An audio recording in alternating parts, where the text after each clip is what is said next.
আসন্ন লোকসভা নির্বাচনে ২ নং পূর্ব ত্রিপুরা উপজাতি সংরক্ষিত আসনে ইন্ডিয়া ব্লক সমর্থিত সিপিআইএম প্রার্থী রাজেন্দ্র রিয়াংয়ের সমর্থনে সিপিআইএম ও কংগ্রেস দলের যৌথ উদ্যোগে শনিবার বিকেলে কৈলাসহরে মিছিল ও পথসভা অনুষ্ঠিত হয়। আজকের এই কর্মসূচিতে রেকর্ড সংখ্যক সিপিআইএম ও কংগ্রেস দলের কর্মী সমর্থকদের উপস্থিতি লক্ষ্য করা যায়। আজকের এই মিছিল ও পথসভার নেতৃত্বে ছিলেন জেলা কংগ্রেস কমিটির সভাপতি মোহাম্মদ বদরুজ্জামান, সিপিএম জেলা সম্পাদক কৃষ্ণেন্দু চৌধুরী, মহকুমা সম্পাদক বিশ্বরূপ গোস্বামী সহ অন্যান্যরা।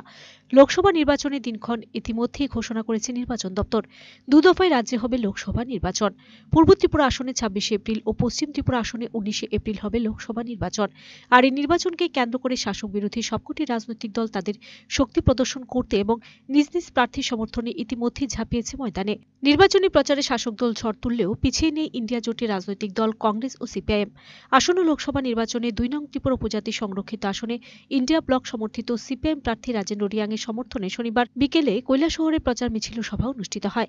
সিপিএম কৈলাসহর মহকুমা কমিটির আহ্বানে আয়োজিত এই মিছিল ও সভায় সিপিআইএম কর্মী সমর্থকদের সাথে ইন্ডিয়া ব্লকের জেলা কংগ্রেস কর্মী সমর্থকরাও পায়ে পা মেলান।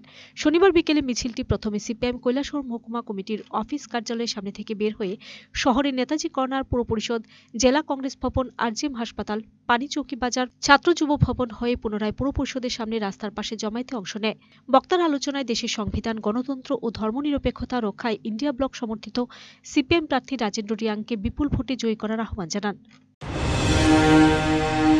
ভারতবর্ষের যে রাস্তা, জাতীয় সড়ক পর্যন্ত বিক্রি হয়ে যাচ্ছে, বিমানবন্দর থেকে শুরু করে রেল স্টেশন থেকে শুরু করে সবকিছু বিক্রি করে দিচ্ছে। গোটা দেশটা পরিচালনা করছে দুজন, মোদী আর অমিত শাহ। এই দুজন বেচছে আর কিনছে দুজন, আদানি আর আম্বানি, চারজন গোটা দেশের নেতা। আর বাকি আমরা ১৪০ কোটি মানুষ আমরা তো ভাও হয়ে গেছি। দুজন বেচছে আর দুজন কিনছে।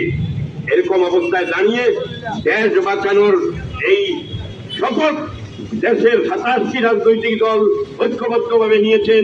যে আমাদের মধ্যে মতাদর্শগত পার্থক্য থাকতে পারে, কিন্তু আসল বিষয় হল আগে দেশটা রক্ষা করা। দেশটাই যদি না থাকে তাহলে কার জন্য রাজনীতি করা হবে? এই দেশ বাঁচানোর জন্য ২৭টা দল আজকে ঐক্যবদ্ধ মঞ্চে মিলিত হয়েছেন ইন্ডিয়া। এবং এই ইন্ডিয়া জোট যখন গোটা দেশে প্রচার করছে, বিজেপি আতঙ্কিত হয়ে যাচ্ছে। Bureau report, search entertainment.